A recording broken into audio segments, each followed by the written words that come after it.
Depuis tout petit, j'adore faire rire, me mettre en scène. Je veux devenir acteur, je pars faire une école de théâtre. C'est une quête pour moi, non seulement professionnelle, mais personnelle et même spirituelle. Pour moi, c'est vraiment un développement personnel énorme que le travail de comédien. C'était clairement pas ce que j'avais dans cette école, en tout cas, et dans cette vision du théâtre vers laquelle j'allais à ce moment-là. Pablo se forme dans une prestigieuse école de théâtre, persuadé qu'il veut devenir comédien. Il arrive jusqu'à la dernière étape qui lui prédit une belle carrière et pourtant quelque chose change en lui. Ce n'est pas la vision de l'art qu'il veut défendre. Pour cet épisode, je suis allée à sa rencontre dans sa ferme familiale. Il nous raconte comment il a décidé de vivre en harmonie avec ses valeurs, dans plus de sobriété et comment il a allié l'art avec son quotidien. Bienvenue sur Enquête. Enquête, c'est un podcast où l'on s'interroge sur nos choix de vie, nos carrières, nos priorités et ce qui les régit. Je suis Désirée, je suis une jeune active et je reviens sans cesse questionner mon quotidien et mes souhaits pour l'avenir. Afin de m'éclairer, j'ai décidé d'échanger avec des personnes qui remettent en question leur parcours et opèrent des changements. Si vous aussi, vous êtes en quête de sens et d'aspiration, rejoignez-nous dans Enquête. Bonjour Pablo. Bonjour Daisy. Alors Pablo, je commence toujours le podcast par la même question, qui est est-ce que toi aujourd'hui dans ta vie, perso, pro, est-ce que tu te considères toujours en quête ou est-ce que tu as l'impression que tu as trouvé ta place ? Je pense que je suis toujours en quête et que c'est un peu mon but. Ma vie sera et est une quête. Et c'est ça qui me passionne. Je suis justement dans un moment de transition, donc en quête de changement. Je laisse mon travail actuel pour me mettre à mon compte et développer donc mon projet personnel, artistique, professionnel. C'est un gros changement, C'est un ok. gros changement. Je me suis formé en tant qu'acteur. Maintenant, je joue autour du clown. Et voilà, donc la recherche, le retour vers le théâtre, vers la scène, vers le cinéma et la rue, c'est vraiment très ouvert. Il y a beaucoup d'activités dans cette quête artistique que je veux justement développer professionnellement et plus qu'en dans le rêve. Tu faisais quoi actuellement ? Alors, c'est déjà très artistique ce que je fais. Professionnellement, je travaille à Cirque en Cavale, une école de cirque, une association amateur. Donc, je suis initiateur de cirque, donc je donne des cours, enfin des ateliers de cirque, principalement ou pas. Il y a plein d'autres activités autour, en fait, qui gravitent autour en tout cas dans cette association-là, de la pédagogie. Il y a la technique, il y a entretien du site, entretien des chapiteaux, des véhicules. Il y a un travail qu'on fait aussi avec les personnes des quartiers. On travaille aussi dans les quartiers avec les gens de la ville. C'est très varié. Je fais un peu de spectacle aussi. Alors, on n'est pas une troupe, mais nos enfants font des spectacles. On reçoit des artistes en résidence et donc souvent, il y a du spectacle chez nous. Je suis souvent à la présentation. C'est un rôle que j'aime beaucoup, un peu le loyal. Ok. Monsieur Loyal. Donc voilà, c'est ça, l'accueil du public, la présentation de tout ce qui se fait. Je suis très souvent sur scène. Mais justement, ici, c'est vraiment principalement la transmission. Qu'est-ce qui t'a amené à aller vers ces métiers-là, les métiers du cirque, et du coup aujourd'hui de donner envie à des jeunes enfants de faire ces activités-là ? Comment t'en es arrivé à te dire je vais faire du cirque ? Je sais pas quel âge t'as aujourd'hui exactement. Je vais avoir 35 ans. Eh bien, qu'est-ce qui m'y a mené ? C'est le fait d'avoir pris plein de chemins différents et petit à petit pouvoir prendre un petit peu de chaque chemin pour finalement me dire celui-ci, c'est celui que je veux prendre pour l'instant et qui me mènera peut-être vers d'autres chemins. Depuis tout petit, j'adore faire rire. J'aime bien être un peu centre d'attention. Me mettre en scène. J'ai tardé à faire ça, j'ai pas trop su comment y aller dans l'enfance, mais à l'adolescence, au lycée, j'ai fait du théâtre. Au théâtre, j'ai aussi fait en tant que comédien, on faisait Les Misérables, j'étais Thénardier. Ok. Donc le musical. Et moi, j'étais très proche c'était au début mon prof au lycée, puis après c'était le directeur de cette mise en scène des Misérables. On était très proches et j'ai travaillé avec lui dans d'autres pièces qu'il faisait, donc en tant que technicien.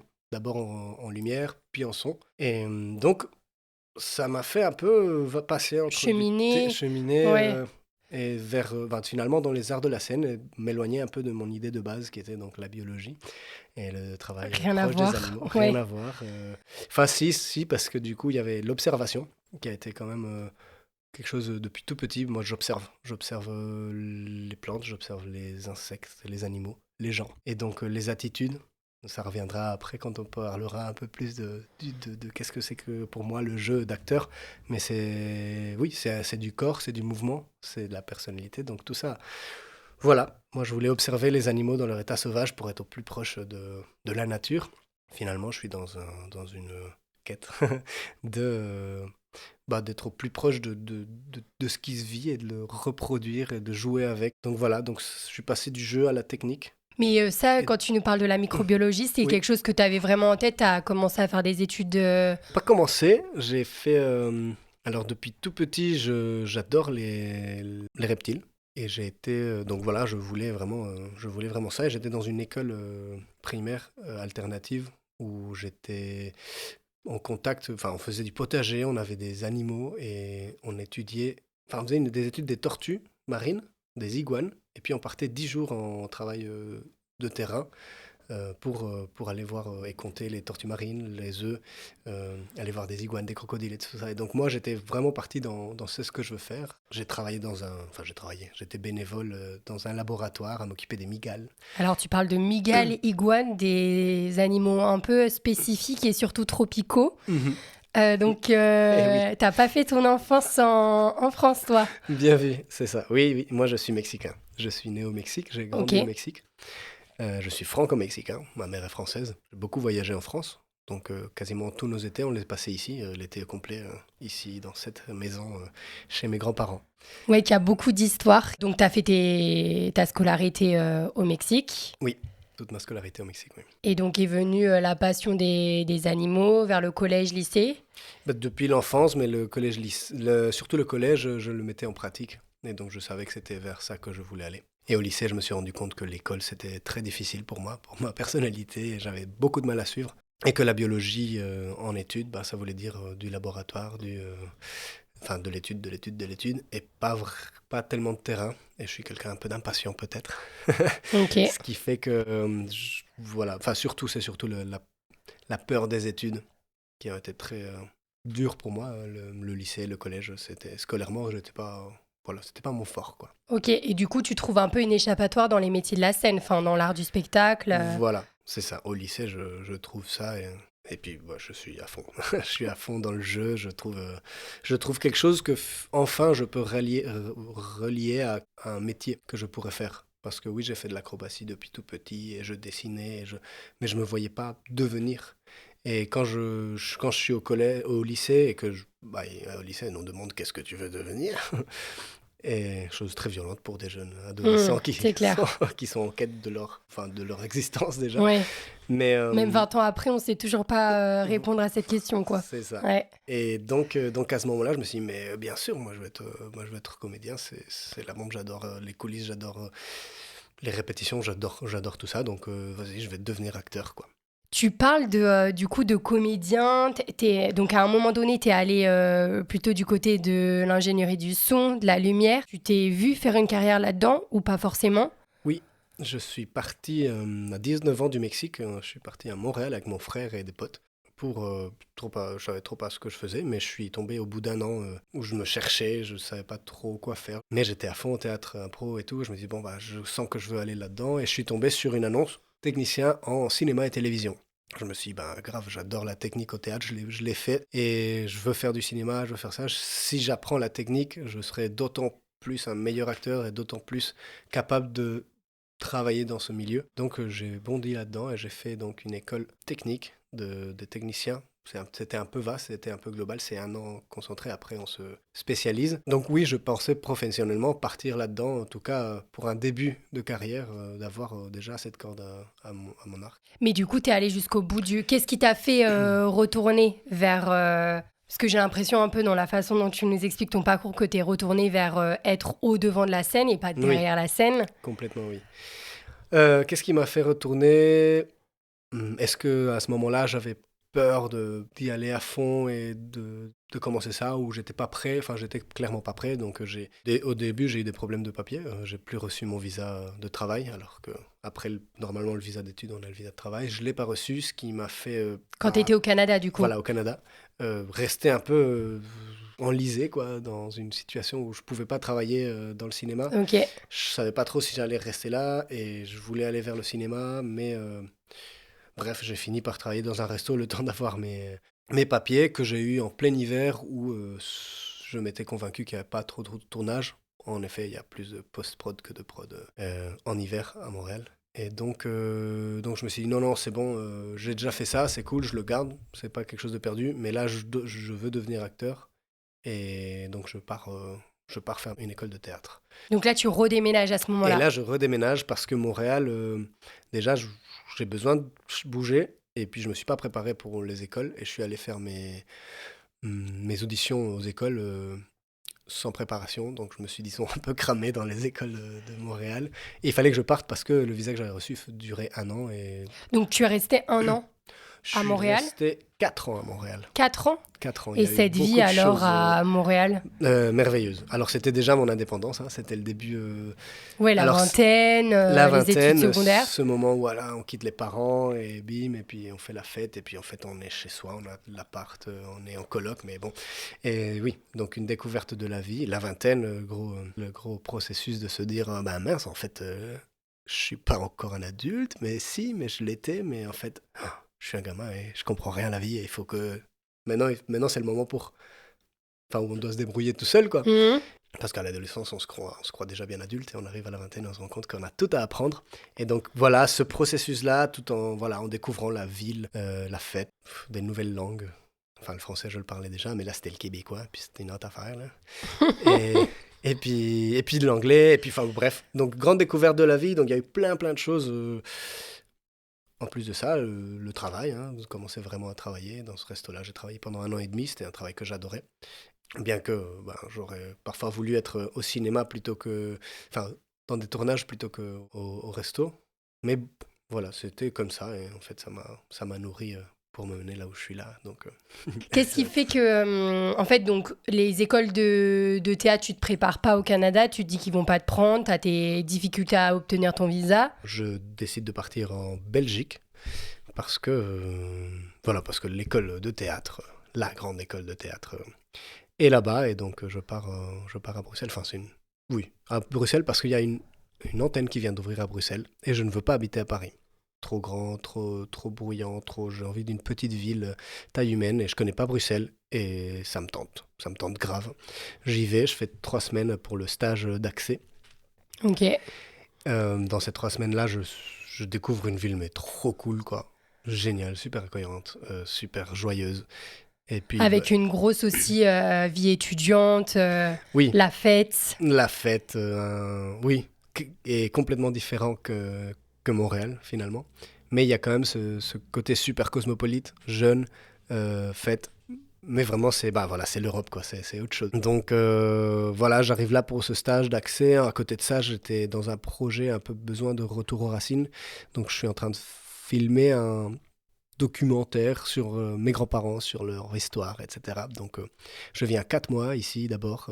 Donc, dans cette maison. Dans cette maison, pour passer du temps avec mes grands-parents qui me disent « Mais écoute, t'es complètement fou, viens pas ici, ça sert à rien.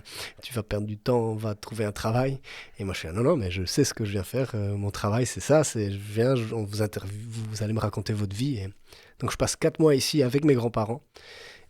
Et voilà. Pour qu'ils te racontent un peu d'où tu viens. Est-ce que c'était aussi parce qu'il y a une partie de cette histoire-là que toi, que tu connaissais peu finalement en ayant fait toute ton enfance et c'est justement le contraire. Et c'est justement le contraire, c'est que la famille, mon côté français, et c'est une grande famille, très soudée, très proche, très joyeuse. Et mes grands-parents ont toujours raconté leur histoire. Et donc, moi, je trouve ça passionnant et j'ai toujours un peu voulu vivre dans une autre époque plus ancienne où on était un peu plus simple. Donc voilà, l'histoire de ce village, l'histoire de mes grands-parents, l'histoire de comment c'était qu'une ferme, comment ils ont grandi, eux, en tant qu'enfants dans les années 40. Je voulais trop comprendre comment s'est construit ma famille, finalement. Non Mais en faire un reportage, en fait, finalement. Voilà, donc c'est pour ça. Toi Alors, je ne sais pas trop c'est quoi le but, mais c'est je pas un veux projet le faire. encore abouti. Alors, c'est un projet qui est resté, en rush. Ok. J'ai les images, j'ai commencé un montage, j'ai eu un ordi qui a planté, du coup, j'ai plus que les images, j'ai plus le début de montage. Mais j'ai commencé donc à Bruxelles, ma formation de théâtre, ce qui a fait que forcément ce montage que j'avais commencé à... je l'ai mis complètement au deuxième plan, au troisième plan, cinquième plan, puis voilà. Donc ça fera peut-être une belle histoire un jour, à partir de toutes ces images qui sont dans ce disque dur.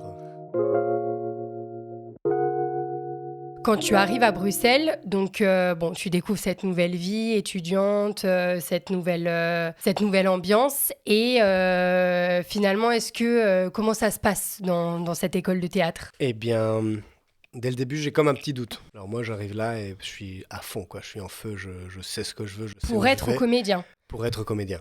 Et pour moi, c'est justement je répète beaucoup du coup parce qu'on y est, mais c'est une quête pour moi, non seulement professionnelle, mais personnelle et même spirituelle. Pour moi, c'est vraiment un développement personnel énorme que, de, que, de, que le travail de comédien. Parce que justement, c'est un travail de compréhension de soi, de développement de soi, de travail du corps, de travail de l'esprit, de tout, quoi. Donc pour moi, tout mon être est focusé là-dessus.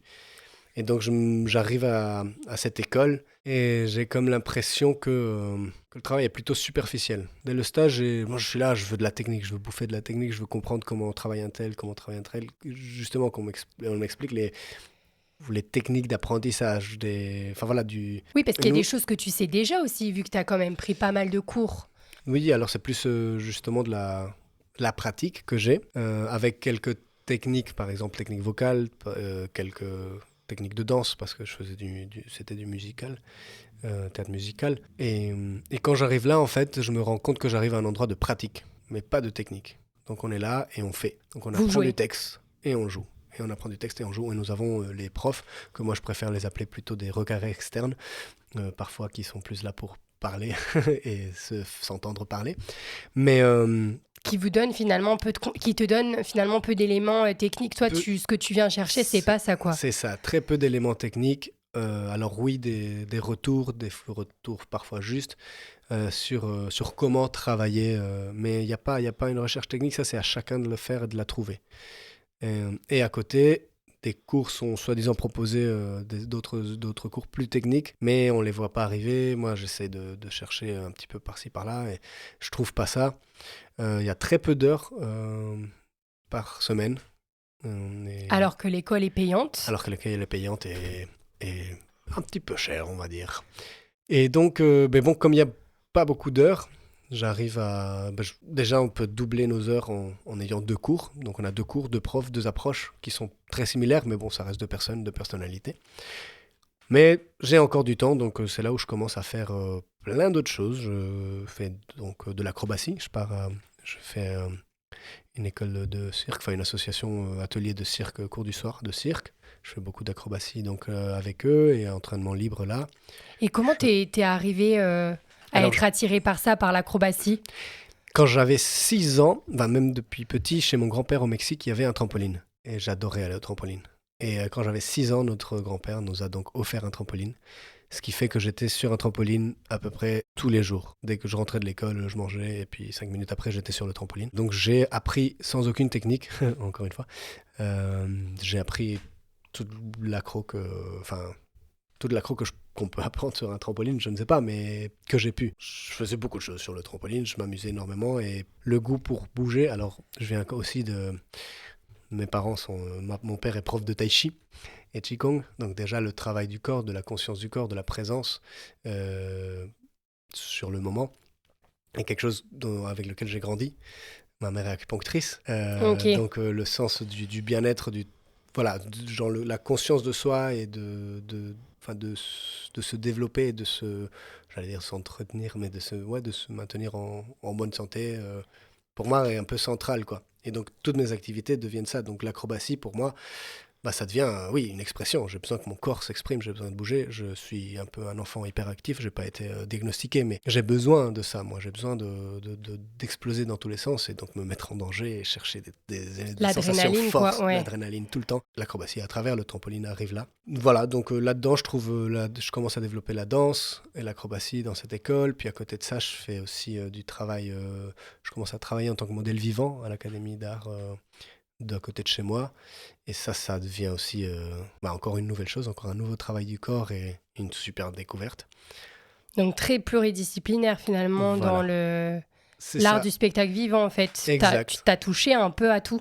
Un peu Bon, à il y a tout beaucoup de peut-être, choses, ouais, beaucoup de mais choses, ouais. mais j'ai touché, oui, à beaucoup de choses et en fait, je trouvais à chaque fois que je me nourrissais, j'étais en train de me nourrir, je commençais à faire de la sculpture aussi, parce que la sculpture en elle-même, pour moi, ça faisait partie de tout ce développement artistique que j'avais besoin pour devenir le comédien que je voulais devenir, quoi. Donc voilà, donc là, le cirque est arrivé à Bâle, le travail acrobatique aussi, et la découverte de la portée acrobatique, que j'avais vite fait, vu un peu de acro-yoga à Montréal, et je trouvais ça mignon, mais je n'ai jamais vraiment testé. Et alors là, j'y suis à fond, quoi. Là, je porte des gens, je me fais porter, je découvre aussi ce jeu en duo, et comment ça peut raconter aussi une histoire sans finalement tant de mots, parce que je suis quand même dans une école de théâtre très intellectuelle, de théâtre de texte, le grand théâtre, que j'aime beaucoup. Mais pour moi, justement, le corps est délaissé, il est mis de côté. Pour moi, c'est le centre. Et c'est à partir de là que je veux m'exprimer. Mais j'ai une question très naïve. C'est quand tu dis, par exemple, je venais chercher de la technique. Mhm. Toi, pour toi, être comédien ou comédienne ou acteur-actrice, c'est des choses qui peuvent réellement s'apprendre par de la technicité. Il y a toujours des formes d'amélioration Mhm. dans n'importe quel art. Mais c'est justement, c'est pas en allant un peu toucher à plein de choses que tu te nourris et que tu deviens un bon comédien, un bon acteur. Oui, c'est super beau, oui, clairement. Je pense que c'est la base et je pense que c'est pour ça aussi que je parlais de l'observation tout à l'heure parce que finalement c'était ça qui me permettait moi de comprendre qu'est-ce que je peux exprimer parce que j'ai observé et je peux me dire ah mais ça agit comme ça et donc se nourrir de tout ce qui nous entoure par l'exploration et par la pratique, mais il y a une certaine technique comme par exemple un entraînement physique, préparer le corps à se mettre sur scène, Hmm. comprendre comment est-ce que se placer, qu'est-ce que ça exprime, Oui, la c'est ça que tu venais posture. chercher, oui. Quelles Ok. sont les techniques vocales pour Faire savoir porter la porter voix. la voix? Moi, on m'a toujours dit, mais on t'entend pas. Tu fermes tes phrases. Donc, on comprenait ces termes techniques, mais quand on demandait, bon, mais concrètement, qu'est-ce que je dois faire? Eh ben, la réponse, c'était une réponse que j'ai eue au stage d'accès. C'était, bah, il y a plein de techniques. D'accord, mais lesquelles, si je Ok. suis en train de payer le prix que je paye, c'est pour que tu me les donnes. C'est pas pour que ce soit moi qui dois faire la recherche après. Donc, grosse déception Grosse déception, oui. dans cette école. Finalement, un appel plutôt de l'acrobatie, le cirque. Voilà. Je découvre aussi avant même le cirque, parce que j'en fais, hein, du cirque, j'en fais d'ailleurs depuis tout petit, sans trop le savoir, parce que je fais plein de choses du cirque, monocycle, jonglerie, mais je fais pas de cirque pour moi. Et je veux être comédien. Et donc, je découvre le théâtre du corps. Et donc, c'est plus là où je veux aller. Je découvre ça, le théâtre de rue, donc un théâtre accessible à tous, le théâtre du corps. C'est par exemple le mime.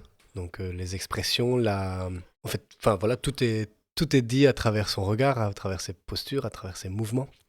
Et ben, le mime va jusqu'au point de pouvoir te faire imaginer le bien connu, la vitre devant lui, ou Hmm. la corde, ou la valise qui reste sur place.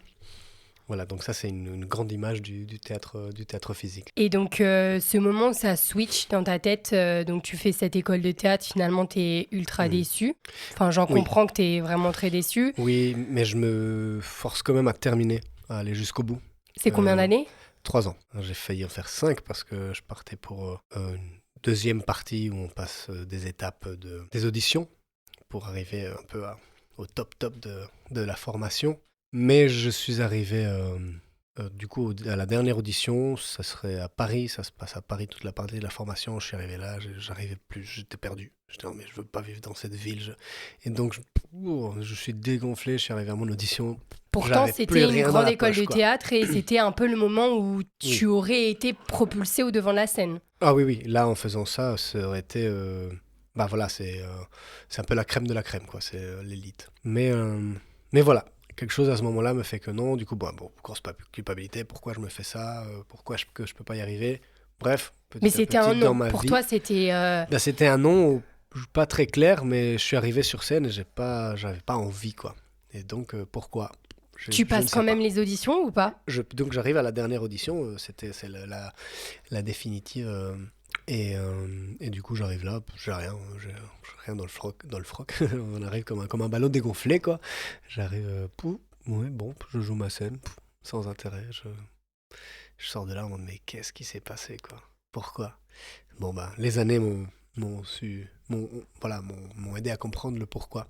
Mais c'était pas ma voix, quoi. C'était clairement pas ma voix. C'était justement cette chose de la crème, l'élitisme. Et donc c'est une des principales choses qui m'ont fait presque, oui, quasiment on pourrait dire détester cette école. C'est cette idée d'élitisme dans l'art. La grande phrase que je retiendrai toujours d'un de mes profs, c'était ici on est là pour faire des Ferrari, pas des Clio. D'accord. Ça veut dire quoi? Voilà, ça veut dire que on fait du cher pour très peu, on fait du trop. Voilà, moi, justement, pour moi, moi j'adore la Clio. C'est une voiture qui consomme peu, qui est accessible à tous, qui est fabriquée en France. Enfin bref, Belle métaphore, on mais reste je vois très la bien où tu... métaphore. Oui, l'accessibilité de l'art pour tout le monde. Voilà. Et pour moi, justement, c'était la métaphore inverse d'eux qui se plantaient devant moi et qui me faisaient comprendre, mais oui, non, mais clairement, je suis pas à ma place. Donc non, à ce moment-là, sans le savoir, mais en le sachant, peut-être inconsciemment, j'ai laissé tomber ça. J'ai fini ma formation parce que je voulais la finir, parce que je voulais pas laisser ça en plan. Et je comprenais mieux vers où je voulais aller. Donc là, t'es à quel âge quand ça se passe? J'ai 26 ans quand je termine cette école. Donc ouais, je suis entre les 25 et les 26 ans. Mais donc à ce moment-là, du coup, comment est-ce que tu te dis que professionnellement, tu vas pouvoir... est-ce qu'il n'y a pas une petite pression qui commence à se jouer, de se dire il faut que je trouve un travail? Je pense que c'est la chance d'avoir vécu et grandi en tant qu'une personne aisée, quoi, une famille aisée. Pas forcément riche, mais pour moi, finalement, ça a toujours été une question de faire ce que je veux faire. Plutôt que de faire pour gagner tout de suite des sous. Et en fait, finalement, je me suis toujours débrouillé pour gagner mes sous d'une façon qui est alignée avec mes valeurs, avec mes désirs. Et voilà, moi, justement, je me voyais très mal devenir acteur et puis me vendre pour des pubs, etc., pour rester dans la chose. Et non, mais c'est complètement contraire à ce que je vois et à ce que je veux dans la vie et pour ce monde, quoi. Petit à petit, je commence à comprendre un peu ce que je veux et ce que je cherche dans l'art. Donc, justement, non pas de la Ferrari. Enfin, oui, accessible à tous et qui vient égayer et apporter et euh, enrichir tout ce qui est autour de moi. Alors, ça va pas plaire à tout le monde, ça va pas, c'est sûr. Mais je veux être, je veux être en équilibre dans ce que je donne à voir, à goûter, mais aussi à comment je le fais. Que la façon dont je le fasse aussi soit en phase avec ma vision de la vie, mes valeurs, que ce soit social, écologique. Je vais pas faire, faire du grand cinéma où on jette. Bref, à chaque fois, je suis choqué par l'inconscience ou finalement le gaspillage et le manque de conscience. On est là dans une globalité et pas dans le but de faire le meilleur film, être le meilleur acteur. Mais juste, on est là et on est entouré d'humains et on est entouré de vie bien au-delà de l'humain. Et en fait, c'est ce tout qui crée la merveille du monde. Et je pense que ma quête, c'est justement de faire toutes ces choses qui me font vibrer en harmonie avec tous ceux qui m'entourent. Voilà, et c'était clairement pas ce que j'avais dans cette école, en tout cas, et dans cette vision du théâtre vers laquelle j'allais à ce moment-là. Comment se passe le changement concrètement? Donc quand tu te dis je vais pas aller à Paris. Eh ben, alors déjà, il y a un moment où je termine cette formation et je continue la sculpture, je continue le modèle vivant, je continue un peu le cirque.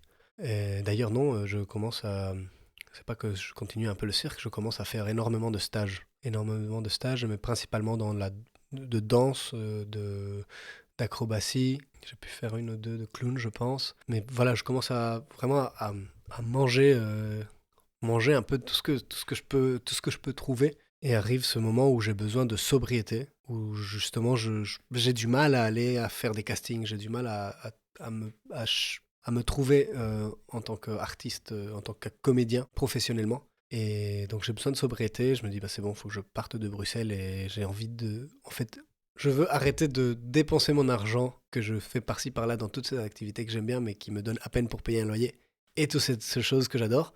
Mais au contraire, créer quelque chose où je peux apporter toutes ces choses que j'adore pour les proposer à plus de monde et que ce soit ça mon activité, toujours en phase avec mes valeurs. Et je me dis, mais en fait, si je vais dans la ferme de mes grands-parents et que je fais un lieu d'accueil où je peux proposer des stages, où je peux recevoir des artistes en résidence et en même temps, dans tout ça, faire pousser nos aliments, Oui, donc un gros projet genre d'éco... gros projet. D'éco-village, carrément. C'est ça, presque éco-village, oui, une communauté ou pas, mais en tout cas un lieu, oui, un tiers-lieu qui vit et qui se charge de vie et de culture. Donc finalement, c'est culture dans tous les sens, la culture de la terre, de la vie, la culture de la culture humaine et la culture artistique. Enfin bref, la culture, quoi, le grand mot. Pour moi, voilà, j'ai trouvé ce que je veux. Et encore une fois, je suis à fond, quoi. Je suis inarrêtable, je suis une tornade. Je sais ce que je veux, je sais où je vais. Et donc j'arrive à habiter donc, en France, dans le Pas-de-Calais. Euh, donc ma grand-mère est décédée depuis. Ta grand-mère qui tenait du coup Qui- le bar qui dans tenait- lequel on est. Exactement, Là. qui tenait le bar. Elle servait juste ici tous les commerçants du village qui venaient après la messe, de l'église est juste à côté. Ils venaient jouer aux cartes et boire des coups, beaucoup de coups. Donc mon grand-père était là à jouer aux cartes avec eux et ma grand-mère faisait la psychologue du village au bar. Donc voilà, ma tétée est décédée en 2016. Et moi j'arrive ici donc en 2019, en avril 2019. Je voulais venir ici pour tester tout ça et pour profiter de mon grand-père. Je me dis, mon grand-père, il va plus vivre très longtemps. Il faut que je vienne ici. Je veux aussi partager cette dernière année avec lui, qu'il m'apprenne tout. Qui a été du coup sa dernière année. Et en fait, oui, pendant que je me prépare pour venir ici, il m'appelle une fois, j'étais justement au Mexique, j'étais parti sur un assez grand voyage là-bas. J'étais en plein milieu de la jungle, dans une communauté justement qui se construisait. J'étais en train d'apprendre tout ça, quoi, comment vivre en communauté, comment construire Ah tout oui, et ça. tu t'étais quand même lancé dans Oui, oui, oui. Ah oui, le non, tiers-lieu, j'étais à fond quoi. à fond. Donc là, j'étais bénévole dans cette communauté qui est dans le sud du Mexique, au Yucatan, en plein milieu de la jungle, et je reçois un appel là-bas. Donc je suis là, ouah, ça c'est comment ça doit être important. Et c'est mon grand-père qui est au lit, cloué, et il me dit, j'aimerais bien que tu sois là, quoi. Donc moi, ben, je change tous mes billets. Je me dis, ben ouais, je peux pas. Ouais, il peut pas crever sans moi, quoi. C'est pas possible. Il faut que je vienne, il faut que je sois là. Et donc je suis arrivé ici et ben j'ai trouvé un papu finalement qui s'était bien remis. Mais c'était plus le Pépé Abel qui jardinait, qui allait m'apprendre plein de choses. C'était plutôt un Pépé Abel qui avait besoin de moi pour vivre le reste de sa vie, quoi, chez lui. Et donc, ben voilà, je me prépare à Bruxelles, je range toutes mes affaires, je finis le taf que j'avais, etc. Je viens par ici et je commence à mettre en place, avant tout, le potager. Toujours avec cette idée vraiment de créer un tiers-lieu, une Oui. communauté. Voilà, genre je me suis dit, j'ai construit mon projet, il y a des étapes.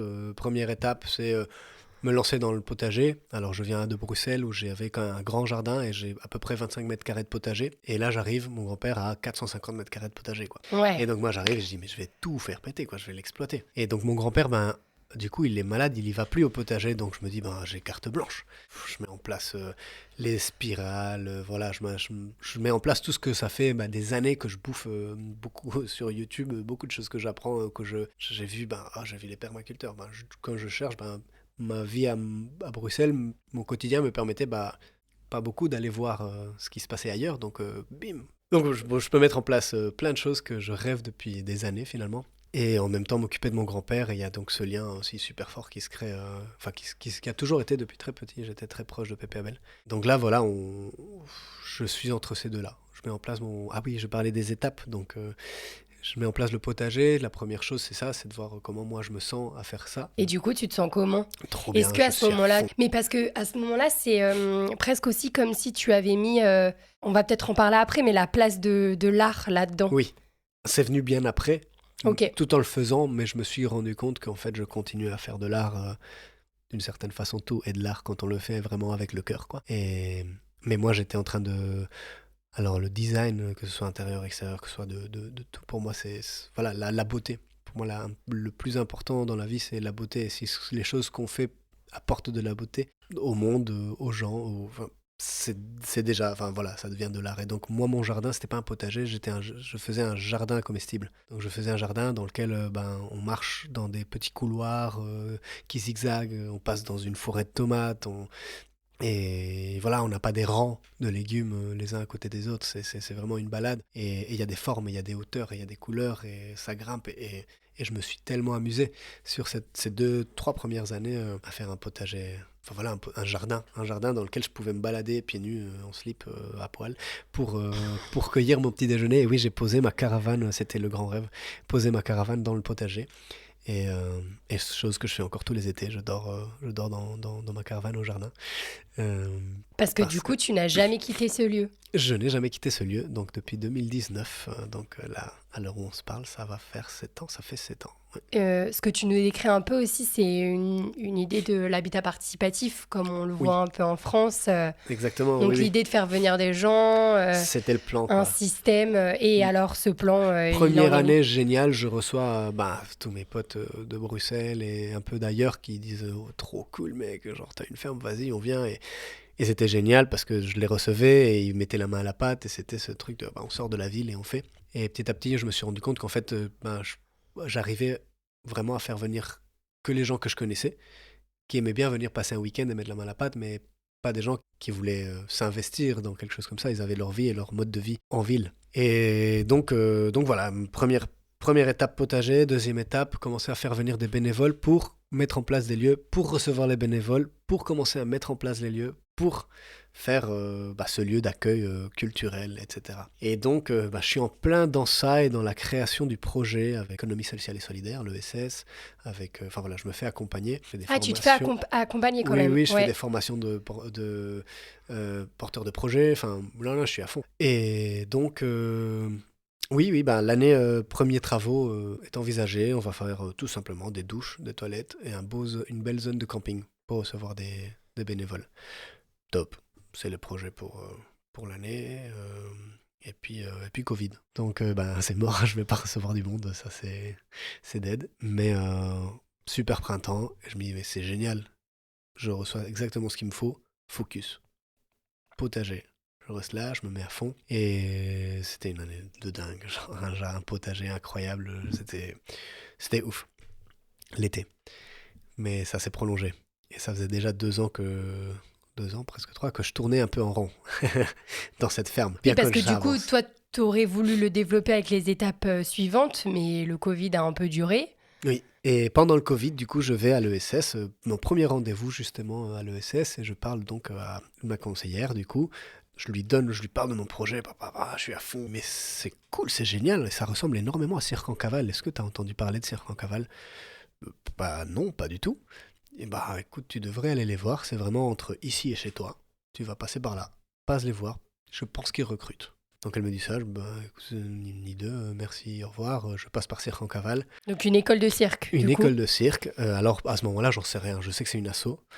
Et je débarque là, et j'arrive, et il y a un grand chapiteau, et plein de monde, surtout que des gars. Je me dis, ça manque de filles, mais bon, c'est que des gars. Et petit à petit, je me rends compte qu'il y a 2 équipes. Il y a une équipe de menuisiers et une équipe de circassiens. Et en fait, ils sont en train de bâtir ce que c'est maintenant les bureaux. Donc c'est une belle, superbe cabane en bois démontable. Et j'arrive, je dis, on m'a dit que vous recrutiez. Enfin, je sais pas, je suis très intéressé. On m'a dit, tu peux commencer demain. Santé participative, donc tu commences demain à 8h.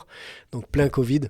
Et donc je peux sortir, quoi. Je peux sortir de chez moi et j'arrive là avec des circassiens, avec des menuisiers. On est en train de bâtir un truc et je suis c'est la folie. Et tu rencontres une communauté surtout. Et je rencontre exactement, je rencontre une communauté. Et donc, ça va prendre du temps.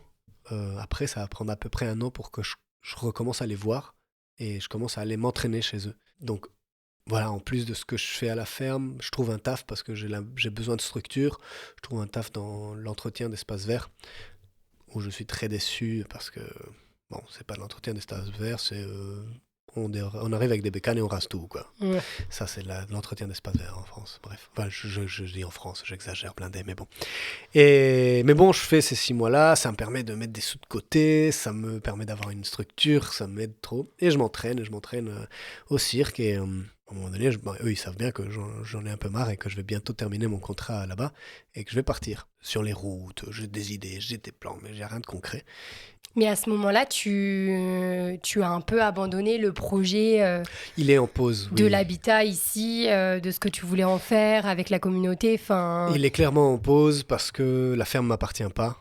Ça, c'est une grande chose, quelque chose de très important, c'est que ça ne m'appartient pas. Et en fait, moi, je suis arrivé comme une tornade et j'ai imposé mon projet à la famille. Parce que je me rends bien compte que je peux pas l'acheter. Et que si mon projet, je le mets en place, ben, il reste en indivision. Hmm. Et puis, je suis un peu fatigué quand même aussi d'être. Je me suis fait un petit peu un auto-burnout, quoi. Donc, je m'éloigne un petit peu de ça par un bon voyage qui me donne envie donc de voyager encore plus et d'avoir un petit camion, etc. Blabla. Mais donc, je m'entraîne au cirque. Et en m'entraînant, bah, je suis avec d'autres personnes qui s'entraînent, des plus jeunes, des moins jeunes, des enfants. Et ben, j'apporte un peu mes connaissances sur les accros, etc. Et j'ai un de mes collègues maintenant qui vient me voir une fois et me dit, écoute, j'aime beaucoup ton approche pédagogique, quoi. T'as un bon truc. Et quelques jours après, ou quelques temps après, je me souviens plus trop, mais il m'a dit, est-ce que tu aimerais travailler chez nous? J'étais Donc là, devenir prof grave. de cirque. Alors, il m'a pas dit ça. Il m'a dit, est-ce que tu veux travailler chez nous? Pour moi, c'était devenir prof de cirque. Donc, bah écoute, ouais, il m'a quand même dit, fais gaffe parce que c'est pas un taf, c'est pas n'importe quel taf, quoi. C'est un taf d'assaut, c'est hyper prenant, quoi. Tu donnes de ta personne. Sur le moment, j'avais aucun autre horizon aussi génial que de travailler à Cirque en Cavale, quoi. Genre, travailler dans une école de cirque, travailler avec des cirques assez, enfin, grave, quoi. Et puis, je suis reconnu aussi. Oui, puis il y avait peut-être aussi l'idée de la communauté que tu Clairement, avais oui. trouvée. Oui, parce que une chose qui n'est pas dite, c'est la solitude ici. Donc je suis dans un petit village du Pas-de-Calais, dans une grande ferme, et je suis seul. Voilà, c'est peut-être en Entre-temps, indivision, mais je malheureusement, suis... tes grands-parents sont Mais décédés. voilà, et mes potes, mon réseau étant entre Bruxelles, le sud de la France, voilà. Et donc là, je me retrouve exactement dans une communauté, et, euh, et puis, ben voilà, oui, avec un travail, je me dis, bah grave, à fond. Et, et donc, bah maintenant, ça va faire 4 ans que j'ai commencé à travailler à Cirque en Cavale, qui est, bah oui, non seulement prof, c'est plein d'autres choses. Oui, oui, il y a de la technique, que ce soit de l'entretien du site, que ce soit de la... Imaginer des solutions, soit techniques, soit autres pour des problèmes de réparer un plancher, de faire que les habitants de la ville viennent plus voir nos spectacles ou viennent plutôt plus cohabiter avec nous, qu'on crée des liens. Enfin, il y a vraiment toute une recherche. Il y a Il y a Cirque encore ce côté un peu territorial de très fort et donc ça c'est collectif. le projet de Cirque en Cavale, c'est vraiment un projet de culture rurale, quoi. D'apporter la culture dans le milieu rural. Et aussi, à côté de Cirque en Cavale, on a un espace de vie sociale, c'est la yourte. Et donc, on travaille ensemble. Et moi, je travaille aussi pour la yourte en tant que médiateur social. Donc, le travail dans Cirque en Cavale est richissime, quoi. Donc, j'ai le travail de cirque, technique, d'apprentissage, de pédagogie. J'ai ce lien, enfin, contact continue avec les enfants, mais pas que des enfants. En fait, on travaille avec des structures dans le milieu du handicap, que ce soit, enfin, on va de la crèche, on va à l'EHPAD, quoi. On touche vraiment tout public, quoi. On a des jeunes placés, des centres fermés, centres de rééducation fermés. Enfin, vraiment, je touche à toute la population, et je peux offrir quelque chose et je reçois. Et on voit Donc, tu es enfin aligné avec les fameuses valeurs dont tu nous parlais au début. à fond, je peux toucher L'art tout pour le monde. l'art, toucher tout le monde, accessible à tout le monde, la fameuse Clio. Exactement, oui, oui. Et Donc, ce rôle de médiateur, c'est quoi exactement? médiateur, ça va être plus médiateur culturel que médiateur social finalement. Pour moi, ça va être très difficile de m'assumer et de me placer pleinement dans ce rôle parce que je suis déjà pas vraiment français, j'ai pas grandi en France, mais j'ai absolument pas grandi dans les quartiers des cités minières de Calonne-Ricoire, la ville. Et donc, quand j'arrive là, bah, je sens bien que je suis un extraterrestre pour ces jeunes. Et donc oui, on arrive et on a du décrochage scolaire, donc qu'est-ce que je fais là? Comment je me sens légitime d'être là? Et en fait, ben, petit à petit, quand j'y vais, ben, je prends un monocycle, je me mets en costume et je vais et je joue. Et je joue avec eux et je fais un peu le clown et je leur dis écoutez, il y a plein de choses qui se passent et tout. Et petit à petit, en fait, on commence à se faire connaître. Et l'idée, c'est de ramener les jeunes, et pas seulement les jeunes, en fait, les familles, etc., aux activités de Cirque en Cavale, oui, et de l'espace de vie sociale, mais aussi à des activités, à plus d'activités dans leur quartier et entre quartiers. C'est vraiment ça la mission de l'espace de vie sociale, c'est rassembler deux quartiers Une qui sont cohésion éloignés sociale. et Ouais. créer une cohésion sociale, exactement.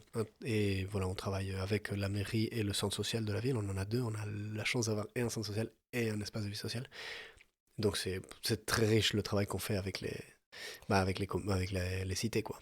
Et qu'est-ce que ça te fait, toi, de te retrouver à cette place de professeur, alors que tu avais été d'ailleurs tellement déçu, tu vois, de l'école Ouais. de théâtre que tu avais faite à Bruxelles? Euh, Est-ce que tu te sens à ta place déjà? Est-ce que tu as trouvé quand même de la légitimité dans ce rôle-là? Clairement.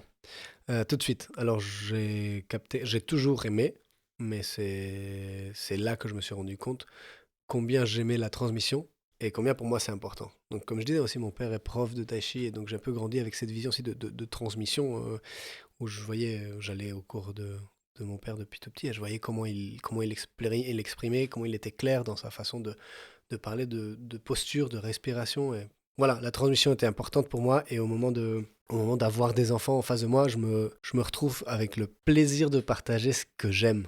Et c'est à partir de là, en fait, que je pars dans la pédagogie, au-delà de donner des techniques. C'est vraiment ce partage de plaisir. Et donc à travers ça, ben, je trouve, oui, une patience que j'ai déjà, que j'ai pu mettre en pratique sur plein d'autres moments de ma vie. Par exemple, m'occuper de mon grand-père, par exemple. Voilà, une attention à la personne. Donc c'est vraiment ça, c'est travailler avec des individus, sentir qu'est-ce qu'ils cherchent, Hmm. voir qu'est-ce que je peux leur donner par rapport à ce qu'ils cherchent. Et tout ça dans un partage de plaisir Ouais, mais en fait, c'est en de adéquation avec l'activité. tout ce que tu nous racontes. Je- Avoir une communauté, un lieu pour partager, de Voilà. convivialité, de cohésion. C'est quoi là le plan pour la suite? Si finalement aujourd'hui tu sais qu'en Mhm. plus c'est la transmission que tu aimes, ça fait 4 ans que tu enseignes dans ce cirque-là, c'est C'est quoi ça. les plans? Et ben justement, là, les plans sont... Tu disais quand même que tu es encore en quête en début je du suis encore en podcast. quête, exactement, parce que là, les plans sont de grands changements. Là, j'ai annoncé à Cirque en Cavale que je ne serai plus salarié chez eux. J'avais un CDD qui termine en août. Et après ça, bah, je ne renouvelle pas. Non pas parce que je veux les quitter, au contraire, je veux continuer à travailler avec eux autant que possible. Parce que ce qu'ils font est génial, parce que la façon de transmettre, la quantité de public, comme je le disais, enfin, toutes ces activités-là sont extrêmement riches et je veux continuer à en faire partie et à pouvoir donner mon petit grain de sable là.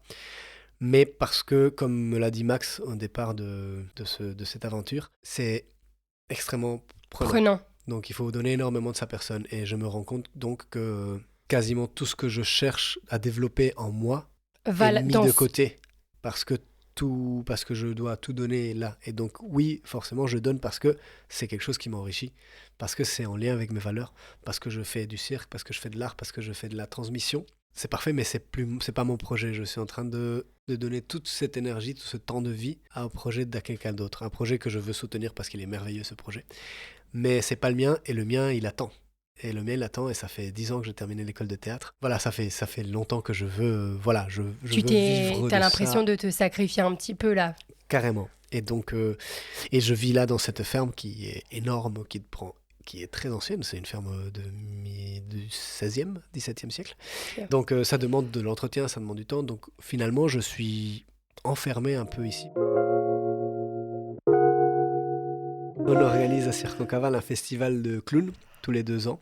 Donc en 2026, moi j'ai décidé de créer un spectacle, un solo de clown. Parce que l'excentrix d'avant, j'avais un peu joué, accompagné les artistes et je me suis dit mais qu'est-ce que j'ai envie d'être là aussi sur scène. Performer, ouais. Et parce que voilà, je boue de créer quelque chose depuis ça fait 10 ans que je suis sorti de l'école et que je rêve de créer quelque chose à moi. Et le clown s'est beaucoup développé ces dernières années en moi. Donc là, j'ai décidé de faire un spectacle très peu technique, justement très théâtral. Un clown très théâtre où j'ai pas voilà, je fais pas des triples saltos, je sais pas du tout faire des triples saltos, hein. Mais je fais pas de la grande acrobatie, je fais pas de monocycle, je fais pas de jonglerie, je fais rien que du jeu c'est un travail des émotions. Et je suis parti autour du thème des émotions, de gérer ses émotions, de se rencontrer avec soi-même, de se pardonner, de savoir se calmer et puis se réconcilier. Parce que des fois, on se fâche et on se maltraite. Et donc, ce spectacle parle de ça. Et tu boucles une boucle aussi, parce que c'est presque comme si t'es allé un peu, t'as cheminé, t'es passé par plein de choses, t'as performé, parce que, enfin, voilà, l'acrobatie, ce genre de choses, et tu reviens peut-être un peu à l'essence de pourquoi t'as fait du spectacle au tout départ. Oui. Un peu plus théâtral, comme tu disais. C'est ça, je boucle une boucle qu'on pourrait peut-être imaginer comme des tours si on pense à une ligne droite de fin de ma formation théâtrale et début du temps professionnel. Ben moi, j'ai fait un sacré détour par plein d'autres choses pour finalement revenir là. Et c'est pas un détour parce que c'est ça qui m'a nourri pour savoir, pour prendre ce chemin vraiment pleinement en phase avec tout ce que je cherche dans la vie. Et donc, j'arrive à ce moment-là où je boucle donc cette boucle d'une façon plus théâtrale, pour revenir aux bases, quoi. Je reviens aux bases et je me dis, en fait, c'est ça que je veux faire. Et c'est triste, mais si je continue à être salarié, je ne pourrai pas nourrir cette partie de moi qui hurle de l'intérieur de « vas-y, on le fait, quoi. On va y arriver, on peut, on a de quoi. » Et les gens adorent ce qu'on fait ensemble parce que la voix à l'intérieur n'est pas une seule, on est beaucoup... en moi. Mais voilà, et là, on s'est mis d'accord de se dire, bah voilà, on va écouter cette voix-là qui crie parce qu'en fait, on est tous d'accord avec. Donc, tu vas faire ce spectacle et tu vas en vivre de ce spectacle parce que là, on parle d'un projet à moyen terme, si je peux dire. Oui, alors ce spectacle est là, c'est un début, c'est un petit tremplin, c'était un peu pour me mettre dans le bain. Alors j'ai fait 20 minutes, je sens que ces 20 minutes peuvent me mener vers un spectacle plus grand et j'espère que ce spectacle-là pourra vivre longtemps et faire des festivals, etc. Ok, donc tu aimerais le présenter à d'autres événements. Bien sûr, oui, si c'est la naissance de quelque chose, c'est la naissance de ce clown-là, c'est la naissance de cette histoire-là et de ce travail finalement, un travail personnel, un travail de moi avec moi-même, mon enfant intérieur, et donc c'est aussi un travail de grandir intérieurement que je mets en scène, mais ce n'est que le début parce que des spectacles, je voudrais en faire plein, je veux revenir à la scène et avec ça, il y a ma chérie qui m'accompagne. On en a très peu parlé en plus de la partie la vie intime. Oui. Finalement, en plus, dans un quotidien qui est un peu bousculé par plein de choses. Toi, tu te vois vivre où ? Est-ce que tu te vois rester ici, dans le Pas-de-Calais ? Qu'est-ce que tu te vois ? Est-ce que, donc tu parlais de ta chérie, est-ce que tu te vois fonder une famille ou pas du tout ? C'est pas en adéquation avec cette vie-là. Est-ce que tu te revois partir au Mexique ? Ça fait beaucoup de questions. Mais... Ça fait beaucoup de questions, mais c'est normal.